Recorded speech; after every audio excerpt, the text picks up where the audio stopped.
everyone. Thank you so much for joining us tonight. This is, again, one of those episodes that I wish we didn't have to do, but we do have to do them because we need accountability in this system more than ever. And I am so excited to introduce you to one of my good friends, Mr. Chad Hagan, who is a absolute legend, absolutely doing big things. Welcome to the podcast. Thank you. Glad to be here. Yes, and then as usual, we have our normal cast of misfits on the phone. I have Talon Cutler-Flynn. Say hello. Hello. And then I also have Steven. And I have Hello. Sandy. So this is going to be a really big topic for tonight. And then we also have Tasha joining us from the chat. Hi, Tasha. It's so good to have you here, hon.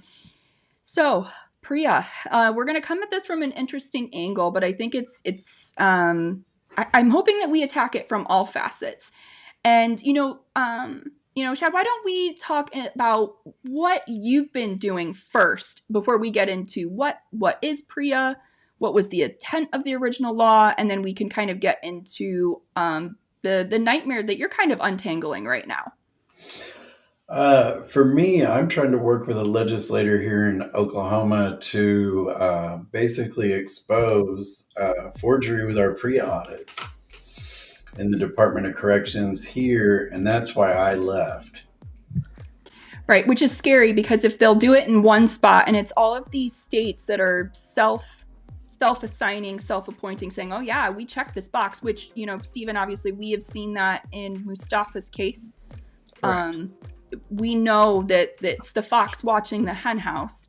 Talon, would you like to weigh in before we jump into all of this in terms of like what you've seen when it comes to PREA on your side and how it's either abused, misused, anything that you want to add before we jump in?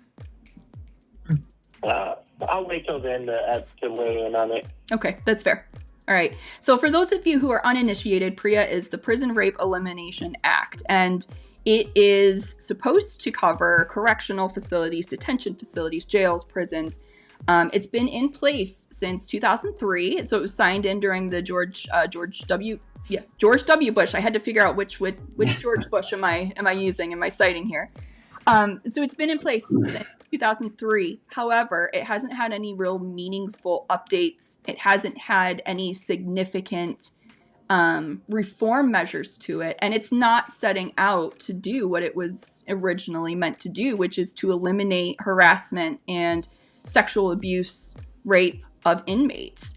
Of course not. Of course not. Yes. So, Chad, you worked in Oklahoma DOC. Let's kick off there. What was your experience in dealing with this nightmare? And then, of course, if you're in the chat, please feel free to ask questions. We want to make sure that this is educational and that everybody gets their questions answered and that we can demand more accountability from our leaders. So I'll stop talking, but Chad, what would you like to say now? Well, I did not have a lot of PREA cases at the facility I worked at. And, I thought, well, that's odd as much as we talk about it.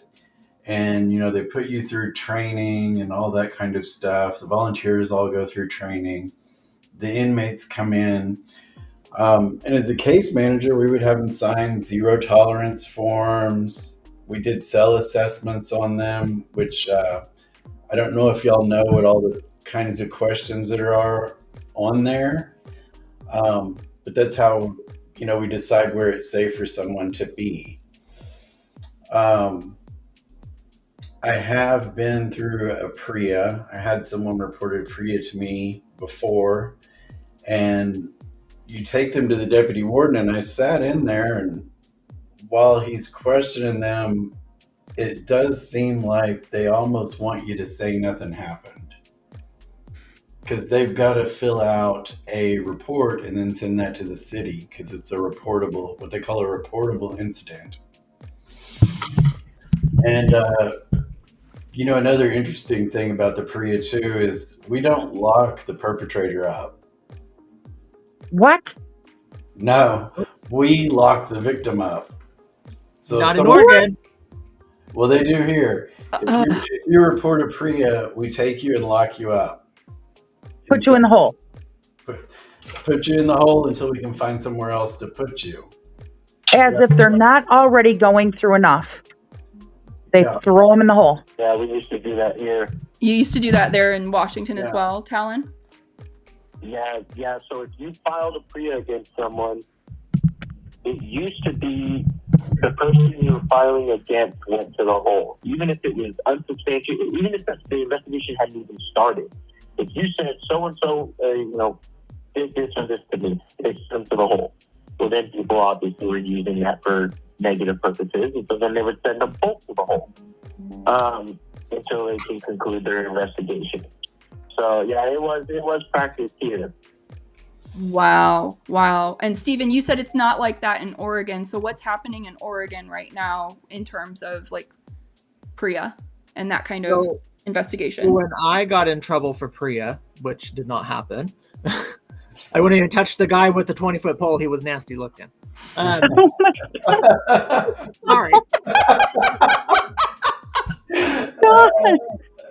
Oh, Stephen. Sorry.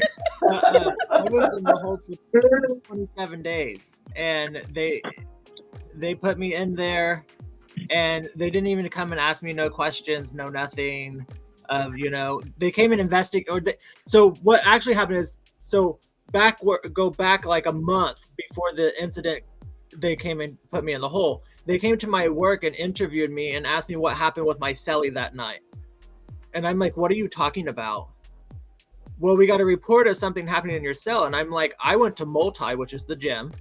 And I came back and the officer told me that my cellie was taken to the hole due to disobedience of an order and not going back to his cell when he was told to. So fast forwards, they come to my work and do that. And then so like a month later, they come and cuff me up from work. And I'm like, what the hell's going on? And so I was in the hole for 27 days under investigation. Wow. They wouldn't tell me what I was being investigated for. But while in the hole, this guy was still in there due to the fact of his disobedience, but he got out and put back in, and he was celled up next to me, right? And he told the officer, oh, I'm scared. I can't be neighbors with him. So they moved me down one more cell. So there's a cell between us. And he complained again, and they shot me upstairs, which the upstairs is a little bit better because you get a radio. But so they don't really do anything. They had the state police there for another incident like a year later, but they don't really do anything here for it, I don't think. Oh, I have so much to say. And it's so crazy. It's so crazy because like there is a major federal case right now in California where they're calling, I think it's FCI Dublin, if I remember correctly. They're calling it like a rape camp where it's a woman's facility and staff were just allowed, even the warden were allowed to continually get away with rape. And it's unfathomable. And I think the last place that I saw it, I have not seen if the judge has made a decision in the case, but the last thing I saw was that she doesn't think there needs to be oversight of the facility. Oh, no, that was on 60 Minutes where they addressed some of that. Yeah. So that was the most recent 60 Minutes that they did on Sunday when they're talking about the lack of oversight in federal prisons. But I'm here to tell you, and I'm sure, Chad, you can agree that the lack of oversight is everywhere. And that's why you're getting ready to testify in Oklahoma. We do it all. We oversee ourselves. Right. It's self-policing. So it's the fox watching the hen house, just like we're seeing in Mustafa's case in Prince William County, Virginia. He was assaulted and he's currently in segregation, and his assaulters, abusers are still working, still kicking. Still working the same unit. Still in the same unit even, which I know that there are, yes, and thank you, Katrina. Thank you so much for joining us. Lack of oversight leads to no accountability. And that's something that I know we all say over and over again, is there really is no accountability in the system at all. Nobody wants to take responsibility for this stuff. So So let me frame it this way then, Shad, of when you were like, you had to figure out where to place people. So in a situation, if let's say what happened to Mustafa, where he is still in the same unit with the people that he claimed PREA against, he is still, those people are still working. How would that have been treated in Oklahoma, or should have been treated? So in Oklahoma, if whoever claims the PREA, like the one I had, you have to just drop what you're doing right then, no matter what it is, and you take the person, you walk them off the unit, you find the PREA coordinator immediately, and you take them right to them to do their investigation, and then they'll decide what to do from there. But you wouldn't be housed on the same unit. At the very minimum, they would put you on a different unit. But what if it's a staff member that did the PREA towards the offender? Then that staff member wouldn't be working on that unit. So that's what it is with Mustafa. It was a staff member that sexually assaulted him, and that staff member is still on that unit where Mustafa's at.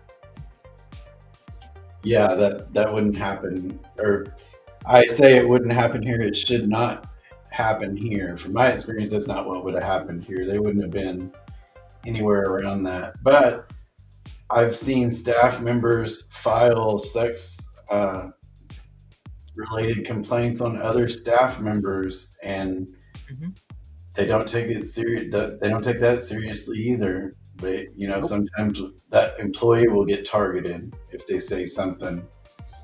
So that's happening here in Oregon right now with the staff member against staff member. Yeah. She's suing for like 12 mil, and all the agent. So she's like the BHS worker, and the other one's a correctional officer, and the correctional officer has that umbrella over him, so they kept sweeping it under the rug. And then so finally she filed a lawsuit, which they still both work in the same institution. Oh my gosh. Which, and I don't know, I've noticed a lot of correction systems are different. I don't know if y'all's correction systems there is like, when I worked at DOC, I wasn't an officer. I was only a case manager. I mean, I did wear a shirt with a badge on it and had keys and all that, but I wasn't actually part of security. So I know some places the case managers are actually officers as well. Wow. Yeah, so some of the officers here can drop down or drop up to be a counselor, as they call them here. Wow. That's a lot. And I think this is a good segue, Talon, to something that you were mentioning earlier to me about how it can be weaponized against people on both sides, really. Do you want to kind of expound on that, and then we can lead the conversation?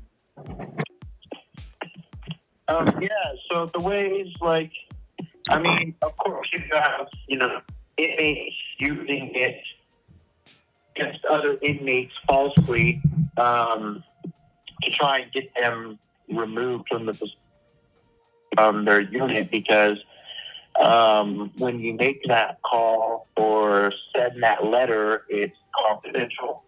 So they can do that and not have to worry about their identity being discovered, because they don't want to put a kite in against someone or this or that. So they will do that. I have seen that firsthand, and that is why they actually got rid of the sending people to the hole. And they just go ahead and investigate instead of sending anyone to the hole, because it was being abused so much. You really only see it taken seriously is when it's an inmate saying something about a staff member, no matter what it is. But even then, if you were to claim that his staff was assaulting you, they will move you first, because standard OM, which is operating memorandum, states that it is easier to move an inmate than it is to move a CO to a different position. Of course, unless they find wrongdoing. But, those things are what happens, and it sucks because you hear all these staff members, they all talk to each other. They all tell each other what's going on. Today, coming back to the unit, I heard two staff members talking about a grievance that was filed against him with the grievance coordinator. And they're not supposed to do that. That is against policy. That is against the OM. They're not supposed to notify anybody until they get a process and they need to be interviewed. This wasn't even a processed grievance. It was just, I've seen this and I haven't processed it yet. It's like, oh my gosh. They all tell each other what's going on. So it's really difficult, especially when you get those that file those false PREAs and abuse the system and don't get punished for it, even though it states you're supposed to. If you are misstating or lying or, manufacturing the entire thing up, staff or inmate, you're supposed to be punished, but neither side does. So it's really one of those things that it kind of reminds me of like the whole recycle program. Oh, recycle your plastic. It's like only 9% of plastic is recycled ever out of all of it. So it's like only 9% of PREA cases are taken seriously and are either given justice or not. I mean, there was a gentleman who was raped by another guy. They found him guilty, this and that and the other, but they moved the victim. And so he had to go to another facility, and he's not allowed at the facility that is closest to his family because the perpetrator is there. And he is taking preference over the victim because, well, he was there first.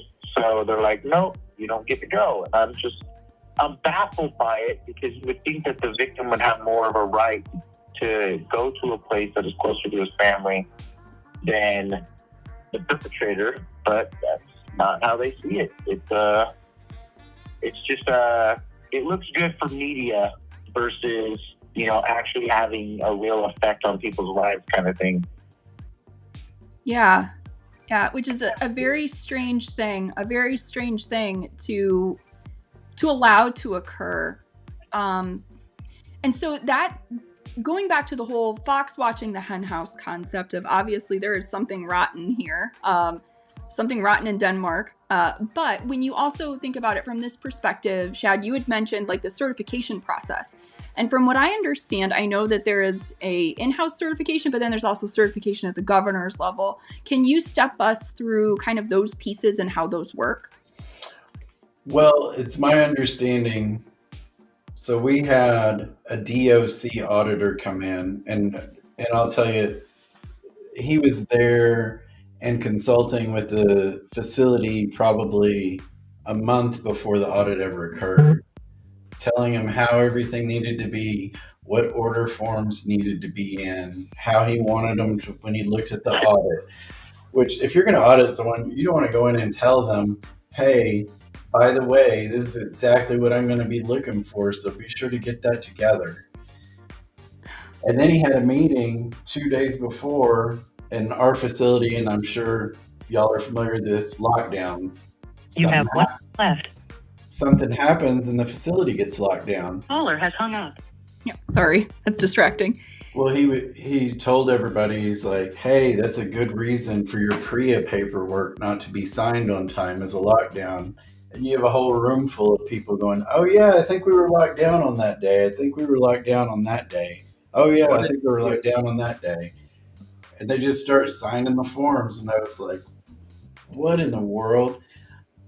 I mean, if we can't be honest on the audits and say, hey, and I'll tell you legitimately, we're not staffed enough to keep up with it all. But what we should have done, and what I told the other case manager, I was like, what we should be doing is failing the audit. And then when they ask us why, we should be telling our bosses and superiors, we can't do this because we don't have the staff. We need you to help us figure it out. But if we can't be honest on the forms, what in the world would make anyone believe we're trying to stop anybody from getting raped? Exactly. And Stephen, I think you were going to jump in and say something. I just said it was true what he was saying. Oh, I yeah. agree with what he's saying. Conversation now. Yeah, it's 100% true, because if you're going to lie to pass your audit, like what gives any appearance of propriety that you are actually properly investigating these things? And the answer is they're probably not being investigated. And like in my case, of what happened to me, what happened to me is not as bad as what has happened to other people. Mine is considered voyeurism. It could have been a whole lot worse, I mean, it still does not make it excusable. However, I've been dealing with issues, or I've found people who have been dealing with this issue since as far back as 2009 and probably before. And somehow this place keeps passing their audit. And a big part of it too is it does, and it can tie to money, which, Sammy, is always something that we like to bring up, of there are financial strings to passing the audit. There Big are bonuses. Well, not just big bonuses, but like in terms of like government funding. Absolutely. Would you like to weigh in? Me? Well, I can tell you, the state will lose 5% of their grant money if the governor doesn't certify the audit. And that's, I believe that's across all their funding. So. And that's a big chunk. That's a lot of money. Yeah. Yeah. So there's absolutely vested interest in hiding it and lying and being deceitful. And that's scary. And it's like, what else are they hiding? Do they ever get, if they are caught falsifying these audit reports, what happens to them? So far, nothing. I'll tell you, when I left, I contacted all the news stations. Nobody covered it. I've contacted one legislator, and he's taking it seriously. But here in Oklahoma, we had a bunch of women at a prison that had made rape allegations, and he's went to find on. The legislator is saying, this is true. I've been investigating it, and of course DOC is saying, no, it's not true. He doesn't know what he's talking about. He's crazy. So he was kind of already looking into some of the rapes at the women's prison, and he's just he's on the criminal justice committee here.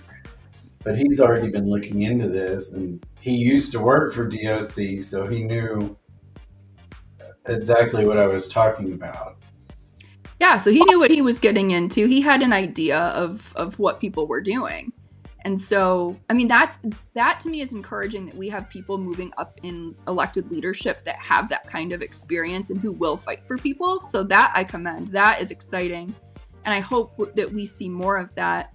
But when you go to testify, have they told you? And this is just going to be a committee that I'm going to talk to. Okay. So, and then hopefully they'll do something. But yeah, I would sure hope so. And I mean, so when are you going to do that? It has not been scheduled yet. Okay, but it's still exciting. Yeah. I'm sure. And I mean, this has been going on. I walked out October 6th, and our PREA audit was October 8th. Oh, wow. So, and I mean, I packed up my office and I left that day. I have a question. Yeah. As it gets closer to the time where you need to address the committee on this, are you getting a little bit more anxious, kind of watching over your shoulder a bit? I'm not, because if I was anybody else, I probably would be. But I don't think, now that I don't work for DOC, if I worked for DOC, I would be nervous. I'd be wondering, are they going to try to say I'm doing something in here? Are they trying to make something up? Because that's what they do. Exactly. When, and if someone that's incarcerated, they get a staff member on their side, that staff member is going to become a target. Yes. Right. Yeah, that retaliation is real, no matter what side of the fence you're on, whether you are incarcerated or you're an employee. And that is also concerning, because there are supposed to be whistleblower laws, and I'm not seeing those come out anywhere. Again, it goes right back to that zero accountability. And we have a doctor here that tried to stand up and talk about the PREA. DOC fired her. Our Supreme Court said they had to hire her back, and then they found another reason to fire her again. Oh my gosh. I mean, that is how much power these people have. It's unchecked, and the truth just really doesn't matter. It doesn't. Yeah, because it's almost like if you call it out,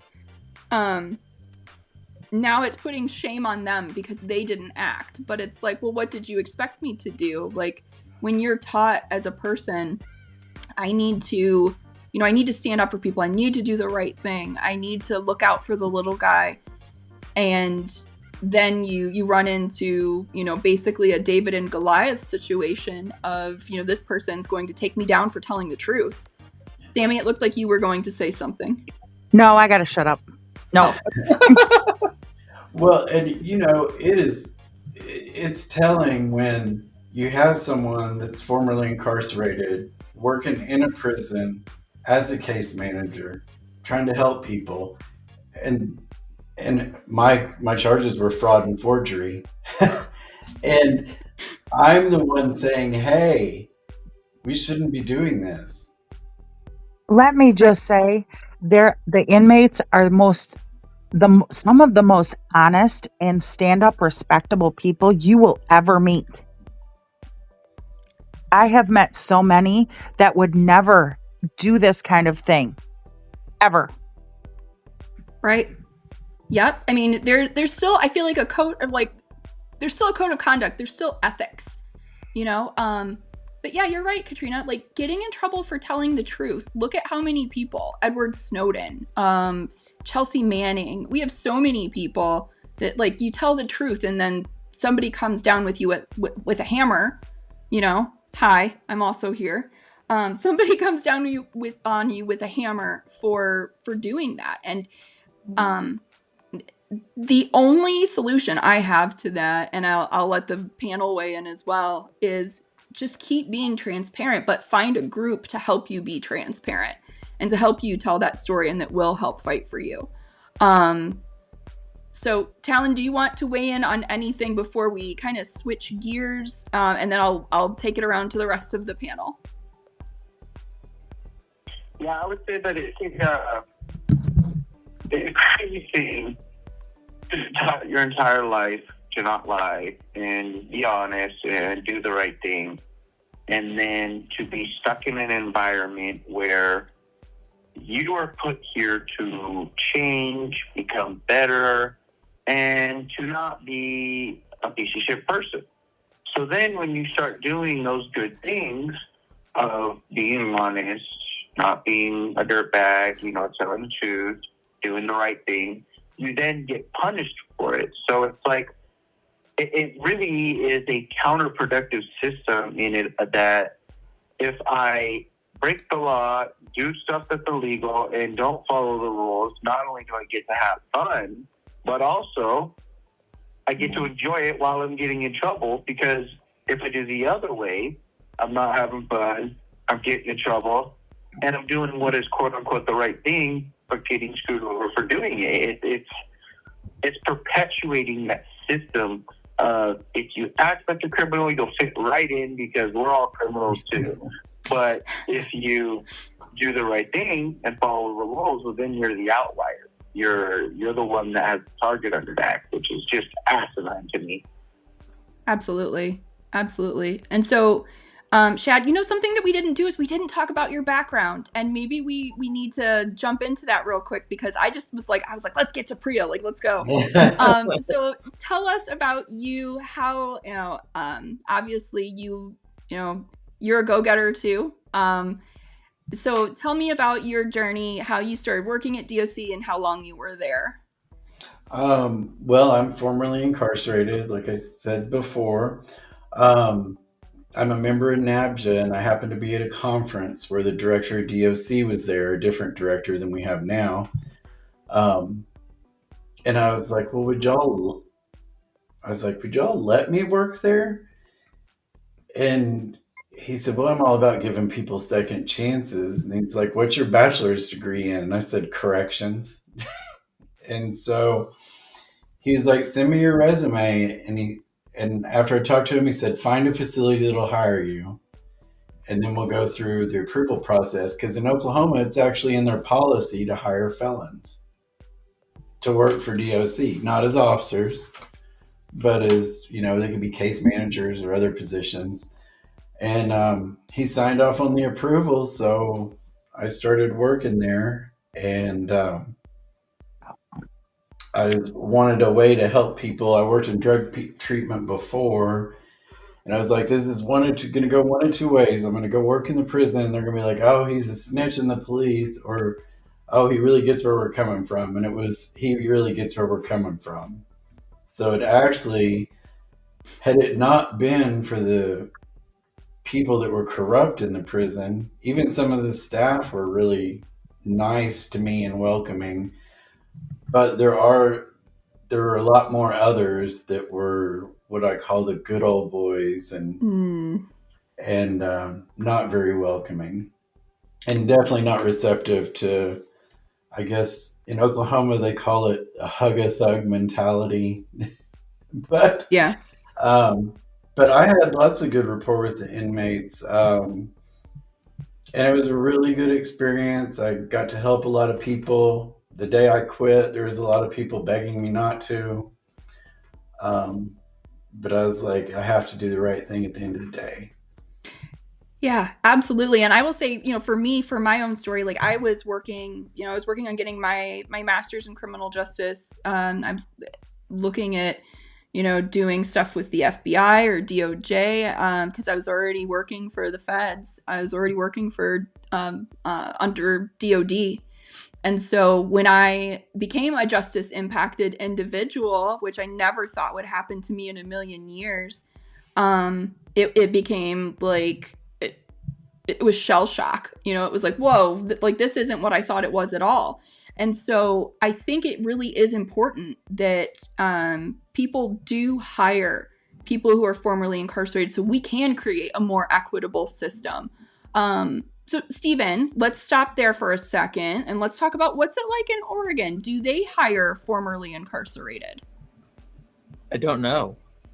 That's a good question. Well, now you have homework. Hey, just to interject, I would like to know the answer to this question. As far as I know, I'm the only person I know of that's went back into a prison other than Christopher Polos. And I mean, I might look at moving if there's a DOC that helps people. Oregon. He says not Oregon. Not Oregon. Well, I mean, there's well, good and bad people. We do know of one. Talon, would you like to talk about that? About what? Washington DOC, they do hire formerly incarcerated. Is that correct? Oh, yeah. They so I had a CO the other day. It's like, oh, what do you plan on doing when you get out? And I kind of told her what I was wanting. She's like, well, if you wait 7 years from when you got in trouble, or if you stay out of trouble for 7 years, you can come back and work for DOC. And I kind of laughed at her. I was like, yeah, no, dream on. But I do know that there was an inmate, God, I believe his name was Chris Palouse. Yeah, that's him. He worked in headquarters in Olympia, Washington. It was very short-lived. I'm assuming it was for the same reasons as, you shared of, like, he went in knowing DOC was corrupt, knowing it was a racket, and he was wanting to change it, and then he was there for a year, maybe, I don't know, half a year, or a year, maybe a year and a half, and then it was just like, nope, I'm done, and he left. He was out. He quit, and he just couldn't do it no more because it wears down on you when you're in trying to fight a machine. It's well oiled to kick out any bumps or bruises that are in the way, and so yeah, Washington does hire. As far as like how many they've hired, I don't know, but I know one for sure. Interesting. And I know here in Michigan, we actually had somebody very briefly who was working for the Supreme Court who was formerly incarcerated. And I thought that was so encouraging. And then you know what happened? They got fired because it's Michigan. Because it's Michigan. I hate Michigan. But anyway, so it sounds like, Chad, you know Chris then, or you're at least familiar. We're socially connected, networked together through other people. So yeah, I had asked him if he knew of other DOCs actually, and he wasn't sure. So Oregon says for the officer wise, on their page it says you have to be 21 years of age, a U.S. citizen, high school diploma, GED, no felony conviction after the age of 18. Well, see, and now, But that's another, Go ahead. I was going to say that's another thing here. Like some DOCs, the officers are also the case managers, kind of like the feds.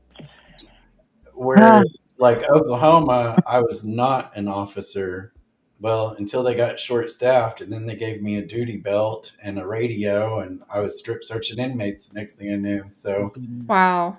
Well, I know also for like the volunteer stance, they have pulled back during COVID. They pulled back a rule because they used to allow felons to come in and volunteer for like religious services. Well, during COVID, they pulled it and says no more felons can come volunteer, and we had 2 religious services volunteers that were felons, and they're like, oh no, you can't come back in. So they used COVID as an excuse to get them out of there? Of course they did. They used COVID as an excuse for everything. Well, COVID gave them more time to look at things because they had no visiting, they had none of this, and they canceled religious services because of COVID. So it gave them more time to look into documents and see what they could fuck up some more. Which again circles right back to the whole thing of like the fox is watching the hen house. There is no accountability. And we have all of this stuff happening and saying everything is hunky-dory. We're doing the right thing. We're following all of these, these laws. And yet we have this funding that could be stripped. There could be penalty for not following and doing the right thing. And yet it's happening. Yeah. Well, and they told this officer who's been this religious service, this religious service volunteer, he's been volunteering there like for 15 years as a felon. So clearly he has a track record that he has established he is a good person. Correct. Great. Unreal. All right, Talon, you wanted to weigh in? My bad. Oh, it's okay. That's like the great journalist leader that McKee is, and he was the one that taught me early into this. He says if DOC was to follow every single one of its rules to a T, it would completely collapse and shut down because it can't operate on those rules. It operates outside of those rules, and to do otherwise, it couldn't function. And especially, talking to staff here, because there are good staff. There are good staff that, counselors, caseworkers, mental health, even, the DOC staff, the officers. There are good eggs. There are good people, but they, you can't do that because, why? Policy says this, that, and the other. Well, that's just not the way we do it. And it's like, okay. So even though your own rules tell you have to do it, you just can't do it. Well, go ahead and file a grievance if you want. And it's like, oh my God, you're really going to make me do this whole runaround thing just for me to be proven right? Of course I am. You can't just do it. And it's just ingrained in them since core, since they go to core that, nope, they're horrible people, screw them, and if you take your foot off their neck, we're going to shoot you.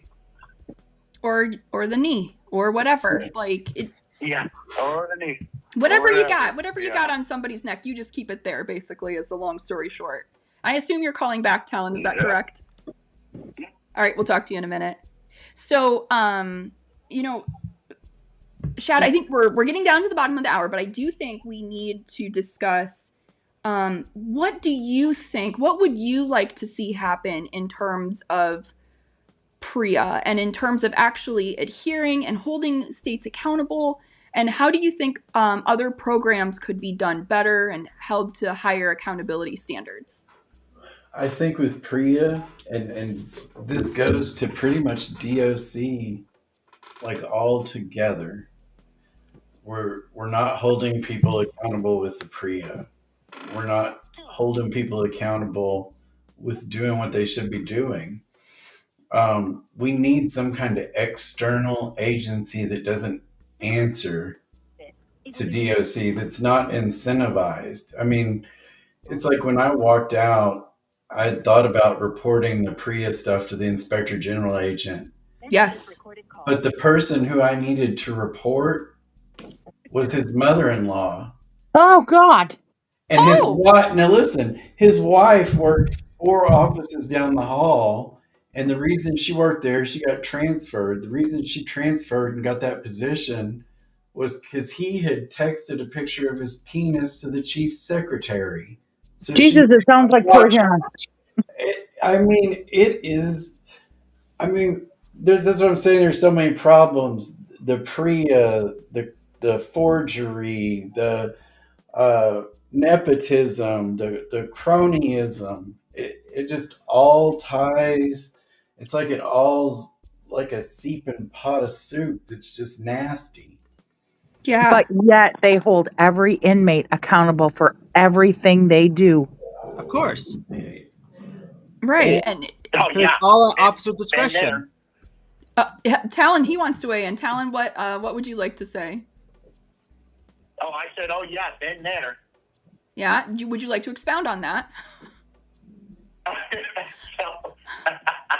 so I have had a staff member, as I'm taking a piss in my house, I didn't have my back to the door. I was standing sideways. Stops and stares right at my dog. Oh, And I look over and I'm like, what the hell? And I'm like, can I help you? And they're like, oh, that's what you're working with, huh? And I was like, and they're like, nothing, and walked off. Then later on in pill line, mind you, there's like 3 inmates to my left, 3 inmates to my right. And, she's walking by and goes, yeah, I wish I had Nia Girth Brooks. As she looks at me from the face down to my privates, back up to my face, and walks off. And I'm like, Well, alrighty then. Going to the hole. I am screwed. This woman is gonna, throw me in the hole. Like, I was like, people, and my buddy was like, what's going on? I'm like, ain't shit going on. Nothing's happening. I don't know what you're talking about. Nope, I am not going to the hole over this. Fuck you. Not happening. Right. And I make a single comment. She puts me off, and I was like, when and where? I get wrapped up. She goes, well, if I was another CEO, this would not be okay. And what you did was inappropriate. And I'm like, are you kidding me? So you get to step over this line, that line, and a whole bunch of other lines that I've heard you step over, just in the things that she said. But I make one joke, and I'm out of line. I'm the one in the wrong. Okay, all right. It's that moment on, I was like, nope, I'm not fucking with you. I'm not playing no games with you. I am never going to make a single comment, and you want to crack me on it, I'm going to put your shit on blast. Because that's just that scumbag mentality that these guys have of, I get to do it, but when you do it, it's in the wrong. Yep. Mm-hmm. Yep. Rules for thee, but not for me is what gets quoted around here a lot. And also, Tasha says, the DOC commits crimes daily with no consequences, and that's true. We're seeing that happen on so many different levels right now, not just with PREA, which I would advise if I had to give anybody, advice of get familiar with what your rights are under PREA and document. But it only goes so far. And then it gets to the point where you almost need a congressional inquiry. Which Sammy, she's working on that on a different issue right now, but please go ahead, Stephen. Well, if you look at Mustafa's case with Yes. the PREA issue, the officer took that piece of paper that did the PREA, or supposedly did the PREA. Allegedly. Yeah. That's went out into the hall and was waving it around and saying, oh, look, he filed PREA on me. It's like, really? You can't make this shit up. You really can't. And the thing is the officer... Body cameras. Yeah, I don't think this jail will get them because they're all... In Oklahoma, we have them now. They just started it. Really? Oh. I don't know how it's going to work because the facility cameras, half of them don't work. So gotta make sure they hit that button to turn the damn things on. Can I ask, so you said that they started body cameras. When are they? Okay, so my ideal perfect world would be body cameras 24/7. If you were on shift, your camera is on and recording unless you're using the restroom. But I'm assuming it's only under use of force or some sort of altercation that they have to have them implemented. Am I correct? Or have them activate when Yeah. that Panic button. I'm not sure because they just started this after I left. It's brand new. Okay. Because I know in a lot of the research that me and you were doing, Rita, it was when a weapon was pulled, a taser was pulled, or OC cam was pulled, which is illogical because police officers even have theirs turned on well before they are involved in the incident, show up to the scene, anything. The minute they hit that button, the minute they hit that siren, the minute they're on their way is when their cameras come on, and that's Well, they're supposed to. where I press with everyone here of it needs to be 24/7 warned because you will hear them plotting and planning. You will hear them doing all this other corrupt stuff behind the scenes. This could eliminate the PREAs, the he said, she said, the assaults. I mean, it's the start. Yep, it's the accountability that we need in the system. And, not just how much money is it going to save DOCs by implementing these cameras? How many more lawsuits won't have to be filed? God. Well, I think one thing we should mention is that the reason we have PREA, and I mean, this really resonated with me once I became a staff member, how much power I had over all these people. Yeah. And that is why we have PREA. We have PREA because it doesn't matter if the staff thinks they're having a consensual relationship with some inmate. That's not the issue. The issue is if I get mad, I can say, you know what? I think you refused to follow an order. Yeah. Did you just threaten me? Let me write you a misconduct and send you to the...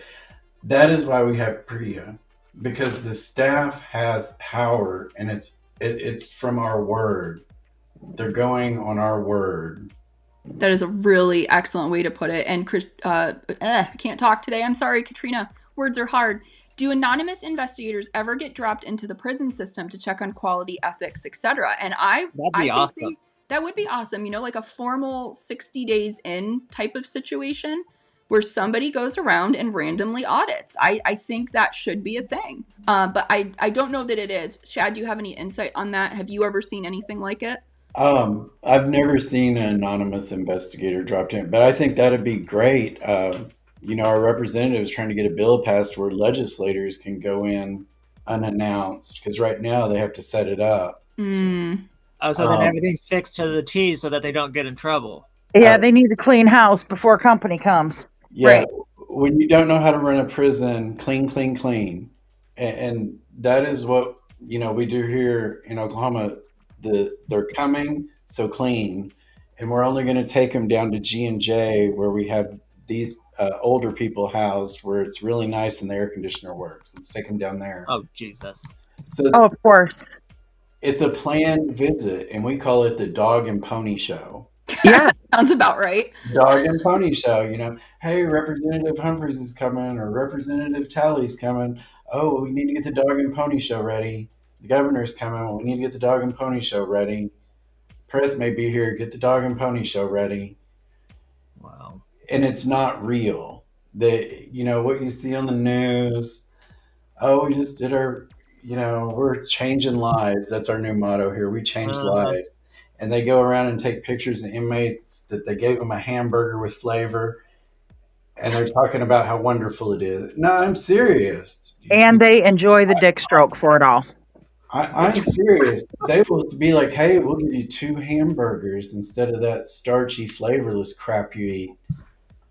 Suddenly my life has changed. But for people serving a life sentence, that's a lot. That's a lot, that hamburger. Yeah.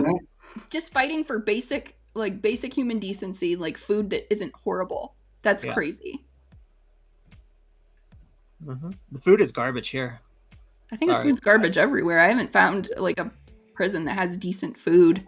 They keep lowering the quantity down here. Because when I was in, we'd get 4 pancakes. Now they're only getting 2. Wow, y'all get pancakes? They're not that good. Jesus. Pancake? Not that they don't have no flavor to them. Yeah, and that's what I mean. And I think when I was in prison, the food wasn't so horrible. I mean, Ugh. when I was a staff member, we were transferring a bunch of people, and I mean, I tasted some of that food, and there was actually no flavor. Yeah, because at least here, they limit the quantity of seasonings you can put into that big old pot. Well, there might be enough seasoning in if it was a small pot of food, but not for a 5-gallon bucket of food. But they can say on paper, we're feeding them. Uh-huh. Oh, Right. another thing I wanted to say about PREA is a lot of people don't think about this, is that when someone files a PREA, if they really had something that was actionable, the Prison Litigation Reform Act stops them from taking action because they have to exhaust all their administrative remedies. Where have I heard that shit? Yep. I mean, and it's the truth. I tell everybody, I've told people that were incarcerated, look, I know you don't want to, but you have to do this, because if it ever goes to court, they're going to dismiss it right off. So Yep. Yes. when somebody is PREA'd, Oh, say that again, Talon? You have to grieve before you can do a PREA? No. I'm saying if you sued, say if you sued for being raped, the officer is more than likely going to be covered by Qualified immunity. qualified Yes. immunity, and you wouldn't be able to sue You had to. No, you wouldn't be able to sue the state right away because you'd have to go through the grievance process. Yes. Correct. So it's Crazy. And PREA if you does- don't exhaust every bit of that administrative remedy, they will find that's the technicality they will use. Yep. and that's what it's for. They do love their technicalities. Steven, you were going to say something. yeah. So if you're raped, they're supposed to send you out to a third party, correct? Not here. We would send them to medical, and we would have a qualified, there's a certain person there, I forget what their title is, but it's a medical professional that's qualified. To see your booty hole or anything to mess with? Yeah. If they do that, yeah, I mean, if I have if no they're faith trying in to- medical professionals and the DOC. Nothing. I have no faith in DOC at all, and like at anywhere, because everything is so everything is rigged. Everything is rigged, and it's just crazy. So, Well, And the only fact to- they have a specialty at medical to handle this. They can't handle a common cold. They couldn't handle COVID, for Christ's sakes. How are they going to handle that? it's a Yeah, great no question. It's a fantastic question. I would It love is. the answer too. yeah. But so we're getting down to the bottom of the hour, and I have a couple of questions that I want, to arm the people that are with us, who have loved ones that are in the system, because knowledge is power, right? So if someone has a PREA event, something that needs to be reported, Shad, what would be your advice first and foremost in walking into that kind of situation, how to report it? I know a big part of it obviously would be know your local process, but what advice would you give on that front? Go to somebody you trust. Unless, it's immediate. If it's immediate, then, go to the first person you can grab. But I don't know if y'all have it there, but we had phones on our units. Dial 9. Well, on ours it was something else, but it went straight to a PREA. It was a PREA line. Mhm. So that way you could bypass all the staff, the warden, anybody in the facility. And it went straight to an investigator. And so that way it was really anonymous. nobody knew who did it, because anybody could pick up the phone and say, XYZ has got this dude raping him, and then someone's going to show up. But if you got a case manager you can trust, I used to have lots of people come to me with different issues.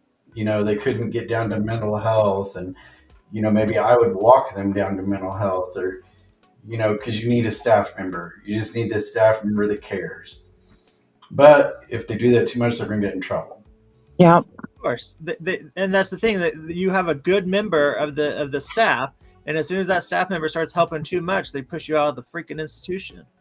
Yeah, because then they think you're compromised. If Yep. you're helping people, they think you're compromised. Right. So you have to be hardened up like steel and treat people like shit for you to be accepted as one of them. Basically, if you're being too nice, they think you're. And me, when everybody found out that I had been incarcerated before, the outlook changed on me. I'm sure it did. But for a good 6 months, I didn't say a word, so I could hear what everybody said. So how long did you work for DOC? A year and 4 months. And it took just that short period of time to see all of this happening. To see it all unfolding. Oh yeah, I have composition notebooks here in my corner that I'm writing incidents down that happened to organize them, and I think I'm going to write a book. I think you should. And just like, this is what it's really like. Yeah. So I think because we are down to the bottom of the hour, the last thing I'm going to say is like a call to action, especially in terms of the 60 Minutes episode that just came out on Sunday and all of the atrocities happening. It's not just federal prisons, it's everywhere. It's everywhere. And there's very few staff that I've noticed that really want to make a difference. So if you are staff that want to make a difference, don't be afraid, find a way to report it. We do need to start pushing on our elected officials to create accountability mechanisms and telling them like, hey, body cameras, let's roll this out. This will save you a whole lot of money. It'll save us a whole lot of time. But I will say, Shad, your advice in closing, if somebody is to whistleblow on something like PREA, something as important, some type of misconduct happening in a DOC, what is your advice to that person? I would reach out to a legislator, and I would reach out to DOJ. And I'm just going to say that because here in Oklahoma, the lady that was the doctor, that was a whistleblower, they still got her.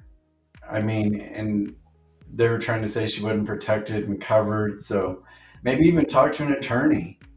For real, talk to an attorney. Make sure you go about it the right way, and they're not going to try to make you liable for anything. Just make sure your bases are covered. What is the best way to get a senator or legislator's attention? Here in Oklahoma, they're pretty our legislators are all over the place all the time, and they generally will respond to you if you just email their office or call their office. So, they may not with inmates, but with the outside world. Right. Thank with the you. outside world, they're going to start. I've been dealing with 2 years of legislators and senators. They don't want to touch me. Right. Yeah. It's kind of an interesting dynamic that poor Sammy has. So on that note, I will say, Shad, thank you so much. Like, I cannot wait to see what happens with, with you testifying and going before that committee. I'm so excited. You're gonna raise some good hell. So when is that happening? So much more. You are welcome anytime back to the podcast. Yes. Will it be live streamed? No, this will be a committee deal. I'm going to speak to a certain committee, I think, and then see how that turns out. I know some joint committees with federal, they do allow it to be live streamed. Yeah, I wish I could. I wish I could get the feds to take it seriously, but there's really not with PREA. Just remember, there's not really a penalty for I mean, what do you do to people other than say you're not doing it right? And It looks good on paper. At least they were trying to do something. They don't have to come up with penalties for it Right. They don't have to. because it don't happen, right? Yeah, because if we don't acknowledge it, it's not happening. Right? So, on that note, again, Shad, thank you for everything. I hope that you will come back so soon and that we can continue making good trouble. To everyone else, thank you. We're going to close up shop tonight. Thank you, Shad. Yes, Hey, and thank Shad, you where so can much. we find you on Thanks, socials? everyone. Oh, I don't know if you could hear me. Where can we find you on social media? Like, I know where to find you, but I'm trying to do a plug. How can we find you? Oh, if you go to shadhagan.org, all my social media is there, all in one place. Perfect. I'm on it. Yes. Please go support. Or if you look me up on LinkedIn. Yep, you are on LinkedIn, and then I know you're on Twitter as well, because that's where we met, was Twitter. So And Facebook. and Facebook and all of the things, Yeah. all of the socials. So all right, I have dropped, and then as you can see on the screen, there is the link. And again, this was an absolute pleasure. Thank you again for coming. This was a long time coming. We've been trying to do something like this for a while, so thank you. All right. Thanks, everyone. Thank you so much. Much respect. Yes. All right. So on that note, everyone, thank you. I'm going to be a little bit quiet tomorrow because I've got to keep myself out of jail. I've got some writing to do. So if you don't hear me on socials, it's not because I have been arrested again, but it is because I'm trying to stay out of jail and get some work done and try to find a trial lawyer. So on that note, everyone, thank you. Thank you for being here. I hope you have a wonderful evening and take care. Stay safe. You are loved. Good night.